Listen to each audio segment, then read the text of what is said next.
ये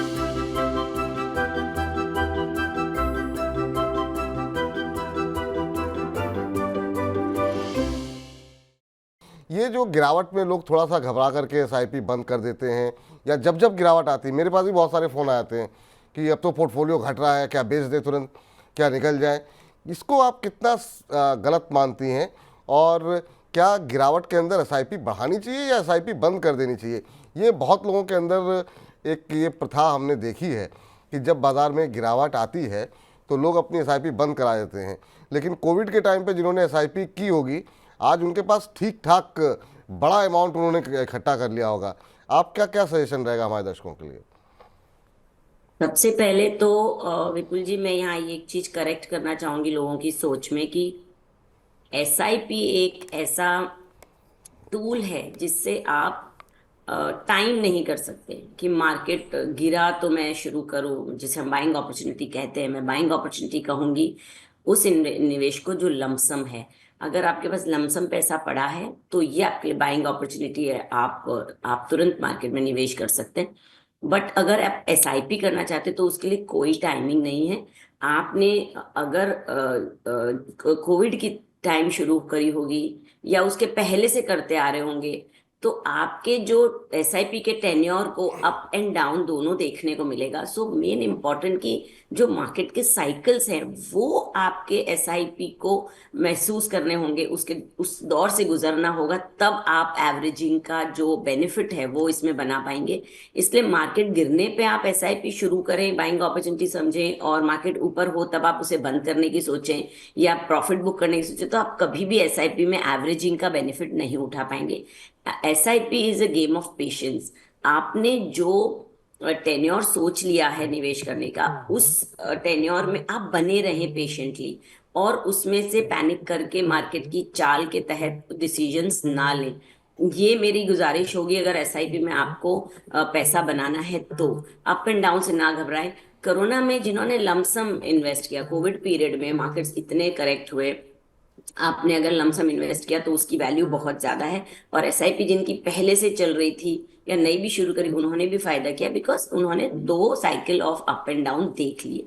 इसलिए एसआईपी खोलने और बंद करने का कोई भी मुनासिब समय नहीं होता। जब आपके पास पैसे हैं, जब आपकी सेविंग इतनी सब्सटेंशियल हुई है, 500,000 रुपए भी जैसे हमने अभी बात करी, आप उसे तुरंत पैसे में लगाएं। डोंट वेस्ट 1 मंथ ऑल्सो, क्योंकि कॉस्ट ऑफ डिले बहुत ज्यादा बनती है। जैसे जितना लॉन्ग टर्म हम बनते हैं उसमें हमें पावर ऑफ कंपाउंडिंग का फायदा होता है, और जितना हम लेट करते हैं हमें वो बेनिफिट कम होता है। और अगर हम बंद चालू करते हैं, बीच में कभी बंद की चालू की, तो हमें एवरेजिंग का फायदा नहीं मिलता।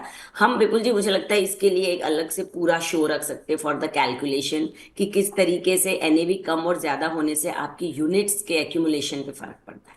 निश्चित रूप से मैम, ये आपने अच्छा सुझाव दिया है, और अगली बार जब भी आप कार्यक्रम में आएंगी पहले आपसे बातचीत करके इस शो को थोड़ा सा प्लान कर लेंगे, ताकि हमारे दर्शक को इसका जो है लाभ समझ में आ सके। प्रदीप गुप्ता जी कह रहे हैं, मैं आपका शो हेलो मनी 9 डेली देखता हूं। बहुत बहुत धन्यवाद सर कि आप लोग कार्यक्रम को नियमित रूप से देखते हैं। आप लोगों की टिप्पणियाँ जो आती हैं बहुत अच्छी लगती हैं, बहुत सारे सुझाव भी आते हैं, तो आप सभी लोगों का बहुत बहुत धन्यवाद। एक हमारे दर्शक हैं और वो ये पूछ रहे हैं कि अभी लमसम अमाउंट लगाने के लिए क्या ये समय सही है? तो मैम, ये बहुत लोगों के मन में दुविधा रहती है कि जो अभी आप जिक्र भी कर रही थी कि ये सही समय है, ये गलत समय है, अभी लगाएं, गिरने पे लगाएं, बढ़ने पे लगाएं। क्या अगर पैसे एक मुश्त हैं तो क्या किसी भी समय लगाए जा सकते हैं? वेट करना चाहिए बाज़ार का या फिर गिरने का उसके बाद लगाने चाहिए? लमसम अमाउंट लगाने के लिए क्या स्ट्रेटजी होनी चाहिए?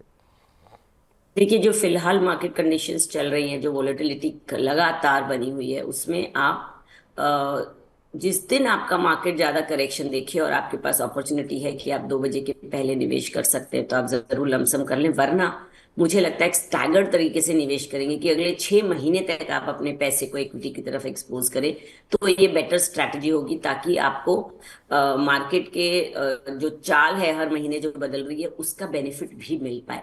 यानी अगर आपके पास लमसम 10 लाख रुपए हैं तो आप उसे for example HDFC liquid fund में निवेश कर दें, और वहां से एक एसटीपी यानी सिस्टमेटिक ट्रांसफर प्लान का मैंडेट लगा दे अगले 6 महीने के लिए, कि आप हर महीने या 5 महीने के लिए लगा दें, 2-2 लाख रुपए आपका HDFC के मिड कैप, अगर आपका लॉन्ग टर्म है तो आप एक मिड कैप अपॉर्चुनिटी फंड चुन सकते हैं।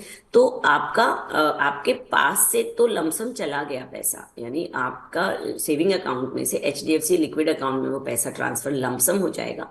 बट इक्विटी को एक्सपोजर वो मंथ ऑन मंथ देगा, और बीच में कभी भी अगर आपको ऐसे लगे कि मार्केट में बहुत फॉल आया है और ये दिन राइट है अपॉर्चुनिटी के लिए, आप लिक्विड फंड में से कभी भी वो मैंडेट कैंसिल करके पूरा पैसा ट्रांसफर कर सकते हैं। सो थोड़ा सा आपको उसमें कॉशियसली प्ले करके अगले 4 से 6 महीने में एक्सपोजर लेना चाहिए, because the the industry is very very promising. आपको अच्छे रिटर्न बनेंगे ये हमें पक्का पता है, पर जो निवेश करने की स्टाइल है उसमें जरा हमें सोच विचार करके निवेश करना चाहिए। बिल्कुल। चलिए आगे बढ़ते हैं, और हमारे अगले दर्शक जो हैं बालकृष्णा बब्बर साहब कह रहे हैं, विपुल सर अब तो एडवाइस दे दीजिए। बिल्कुल सर, अभी तुरंत आपको एडवाइस मिलती है। बालकृष्णन जी का जरा पोर्टफोलियो जरा स्क्रीन पर दिखा दीजिए। और बालकृष्णन जी ने HDFC फ्लेक्सी कैप में 3,000 रुपये, कोटक इक्विटी अपॉर्चुनिटी फंड में 3,000 रुपये, ICICI potential value discovery fund में 3,000 रुपये, SBI large and mid cap fund में 3,000 रुपये। तो 3-3 हज़ार रुपये की इनकी SIP सारे फंड में है। मोतीलाल ओसवाल का मिड कैप फंड इन्होंने ले रखा है, उसमें 3,000 रुपये, और एक्सिस का स्मॉल कैप फंड इन्होंने ले रखा है, उसमें 3,000 रुपये। HDFC बैलेंस एडवांटेज फंड में 3,000 रुपये, ICICI potential equity and debt fund में 3,000 रुपये, सब में 3-3 हज़ार रुपये इन्होंने लगा रखे हैं। मैम एक चीज़ मुझे समझनी थी, क्या इतने सारे फंड होने चाहिए पोर्टफोलियो के अंदर, या 4-5 काफ़ी होते हैं?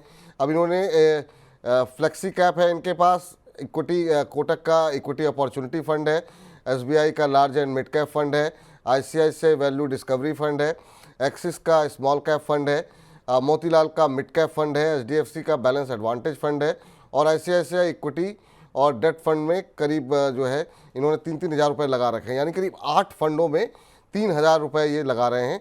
नज़रिया इनका 12 साल का है, और ये भी कह रहे हैं कि 12 लाख रुपए का लमसम अमाउंट भी करना है। ये बता दीजिए किस फंड में करूं? तो ये 8 फंड में यानी करीब 24,000 रुपये महीने का निवेश है। क्या 7-8 फंड में निवेश ठीक रहता है? 5-6 फंड रखने चाहिए?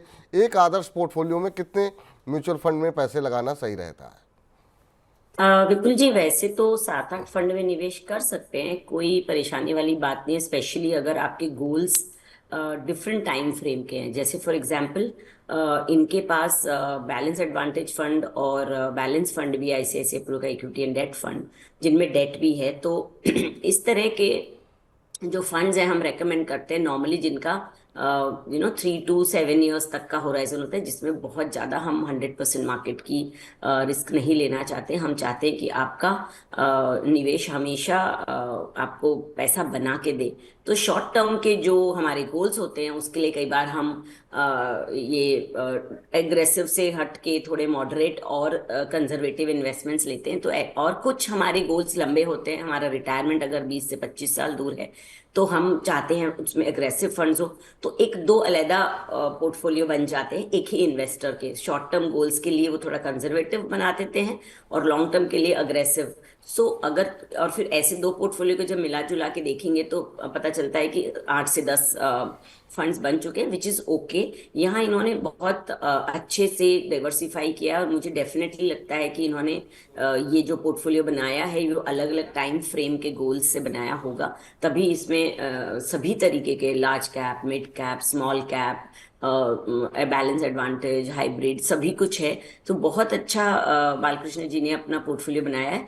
अगर ये इन्होंने पूरा का पूरा लॉन्ग टर्म के लिए बनाया है तो मैं चाहूंगी कि ये अग्रेसिव फंड्स में ही रहें और इतने ज़्यादा कंजर्वेटिव ना बने। आप बैलेंस एडवांटेज और ICICI प्रू इक्विटी से हट के आप मिड कैप और स्मॉल कैप कैटेगरी में अपने निवेश को चेंज कर दें और 5 से 6 फंड्स रखें अपने पोर्टफोलियो में तो सही रहेगा। और 15% में मार्केट का अगर रिटर्न समझ के चलती हूँ तो ये 1 करोड़ रुपए 12 साल में बना सकते हैं विद 24,000 SIP। और मॉनिटर करते रहें लॉन्ग टर्म के लिए अपना पोर्टफोलियो। और जो भी आपके गोल्स हैं उसको पहले अच्छे से समझ के उनको अपने जो निवेश हैं उनके साथ अलाइन करना बहुत ज़रूरी है। जितना लॉन्ग टर्म उतना अग्रेसिव हो सकते हैं, जितना शॉर्ट टर्म उतना हमको मॉडरेट और कंजर्वेटिव रहना होगा। और 12 लाख के लिए मैम कौन सा फंड बताया आपने? थोड़ा सा जो एक मुश्त नहीं सो लगाना। 12 लाख रुपए जो ये लमसम निवेश करना चाहते हैं वो इन्हीं फंड्स में थोड़ा थोड़ा डिवाइड कर सकते हैं। ऑलरेडी ठीक। एसआईपी तो चली रही है, अभी वो इसमें लमसम बिल्कुल कर सकते हैं, उसमें आपकी ऑलरेडी एवरेजिंग बन रही है। अपने पास जो भी पैसा है उसे तुरंत निवेश करिए कहीं ना कहीं, ताकि पैसे से पैसा बने। Don't let your money be idle. बिल्कुल बिल्कुल, अपने पैसे को खाली मत छोड़िए। कोई ना कोई ऐसा काम आ जाता है जिसमें वो पैसे खर्च हो जाते हैं। हो सकता है वो काम उतना महत्वपूर्ण ना हो, लेकिन एब्सोल्युटली। पैसों के हाथ पांव बहुत तेज होते हैं। चलिए, बालकृष्ण बब्बर साहब कह रहे हैं thank you so much sir and ma'am. तो धन्यवाद आपका भी सवाल पूछने के लिए। चलिए अगले दर्शक का प्रश्न लेते हैं, लेकिन उससे पहले अर्षित भूनिया जी कह रही हैं कि sir, by watching your program regularly I have gain more knowledge than before. In this way you continue to help us, wish you long life. Thank you ma'am, आप लोगों की दुआओं के लिए बहुत बहुत धन्यवाद। और आप लोग कार्यक्रम का हिस्सा लगातार बनते रहते हैं, उसके लिए भी बहुत बहुत धन्यवाद। अगले दर्शक का सवाल लेते हैं। माफ़ कीजिएगा, दिल्ली में सर्दी थोड़ी बढ़ गई है, उसका असर जो है दिखाई देने लगा है। आदित्य बिरला सन लाइफ में गोपाल अरोड़ा जी का सवाल है कि आदित्य बिरला सन लाइफ में 14 साल से इन्होंने 1,000 रुपये की एसआईपी की थी। कह रहे हैं कि अभी इस फंड में बने रहें या फिर मुझे निकल जाना चाहिए। 14 साल से एसआईपी चल रही है मैम 1,000 रुपये की, और अभी ये समझना चाह रहे हैं कि क्या इस फंड में बने रहें या फिर निकल जाना चाहिए। तो अगर पैसे की आवश्यकता नहीं है तो पैसे को क्यों बाहर निकालेंगे। लेकिन हाँ, बाकी मैम से पूछ लेते हैं कि क्या उनके लिए सही रणनीति आपकी रहेगी। मैम, आदित्य बिरला सन लाइफ में 1,000 रुपये ये 14 साल से लगा रहे हैं, अब ये कह रहे हैं कि बंद कर दें या चालू रखें। देखिए अगेन विपुल जी, ये गोपाल जी ने जो सवाल किया है ये again it is going towards the fact कि आपको अपने गोल्स और अपने नीड्स पूरे पता होने चाहिए। यू शुड बी श्योर आपने किस गोल के लिए कौन सा इन्वेस्टमेंट किया था। अगर आपने, पहली बात तो आदित्य बिरला सन लाइफ के कौन से फंड में इन्होंने निवेश कर रखा है, ये जानना बहुत जरूरी है। दूसरा, अगर आपका गोल फॉर एग्जाम्पल 15 ही साल दूर था और 14 साल हो चुके हैं, एक ही साल बाकी है, तो डेफिनेटली मार्केट की वोलेटिलिटी में प्रॉफिट्स बुक करके आपको अपने लमसम पैसे को जो इकट्ठा हो चुका है उसको किसी सेफ हेवन में डालना चाहिए, क्योंकि मार्केट्स में बहुत उठापटक चल रही है और आपका जो प्रॉफिट जो बन चुका है उसमें कहीं कमी ना आ जाए, इसलिए आपको मॉनिटर करके उसको निवेश को चेंज करना चाहिए। सो टाइमिंग इज वेरी इंपॉर्टेंट। आप, और अगर आपका गोल अभी 20 साल का था और अभी 14 ही हुए हैं, तो ये 6 साल बहुत क्रूशियल हैं। इस मार्केट की वोलेटिलिटी में आप और यूनिट्स एक्यूमुलेट होंगे, आप इसमें जरूर बने रहिए, इसमें से निकले नहीं। तो आपके गोल के ऊपर, गोल पीरियड के ऊपर, किस गोल के लिए आपने पैसे इकट्ठे शुरू करे थे और वो गोल आपका कब पूरा होने वाला है, वो जान के आप कॉल ले सकते हैं, या मैं आपको कोई एडवाइस दे सकती हूँ। ऐसे रैंडमली बंद करना और शुरू करना हम कभी भी नहीं एडवाइस करते, जस्ट बिकॉज 14 साल हो गए। हम 25 साल का, 30 साल का नजरिया लेके भी जब चलते हैं तो हम बीच में बंद करने की सलाह कभी नहीं देते। और जब हम फंड रिव्यू करने की बात करते हैं तो मुझे लगता है कि more than reviewing a fund, क्योंकि कोई फंड की जो स्ट्रैटेजी होती है, कोई वैल्यू फंड है तो वो कभी आपको कम रिटर्न देता हुआ दिखाई देता है। इसका बहुत classic example HDFC mutual fund है। बीच में 2 से 3 साल इस फंड ने, फंड हाउस के दूसरे जितने भी निवेश थे उन्होंने कम रिटर्न दिए as compare to other categories, क्योंकि वो एक वैल्यू इन्वेस्टिंग कर रहा था। वो उसके जो निवेश थे वो ऐसे वैल्यू स्टॉक्स में थे जहां पे बाद में चल के पैसा मोमेंटम बनना था, और वो बना भी, और आज वापस से नंबर 1 में है। तो आप किसी भी फंड के परफॉर्मेंस को गेज ना करें in your review, rather you gauge आपके गोल में और आपकी इनकम में, सेविंग्स में क्या डिफरेंस आया है जिसकी वजह से आपको अपने इन्वेस्टमेंट्स की स्ट्रैटेजी चेंज करनी पड़े। सो आदित्य बिरला सन लाइफ के एसआईपी को बंद या चालू करना, ये सलाह देने के लिए मुझे और इन्फॉर्मेशन आपकी चाहिए। जब भी, इसीलिए हम कहते हैं कि जब भी आप लोग सवाल भेजें तो थोड़ा सा मतलब जो है डिटेल में भेजें, ताकि जो हमारे एक्सपर्ट हैं वो एग्जैक्ट आपको जो है सही सलूशन जो है, अगर आपको जानना है तो बिल्कुल सही सवाल भी आपको करना होगा और बहुत डिटेल में प्रश्न को पूछना होगा। जैसे आप डॉक्टर के पास जाते हैं तो अपनी बीमारी को जी। बहुत डिटेल में बताते हैं, वैसे ही जब आप फाइनेंशियल प्लानर से सलाह चाहते हैं तो थोड़ा डिटेल में पूरी जानकारी अगर आप देंगे, क्या टारगेट है आपका, क्या गोल है, कितने समय के लिए आप ये पैसे लगाना चाह रहे हैं, बंद कर रहे हैं तो क्यों बंद कर रहे हैं, कोई आवश्यकता है आपकी, तो फिर आपको उत्तर भी और डिटेल में आपको मिलता हुआ दिखाई देगा।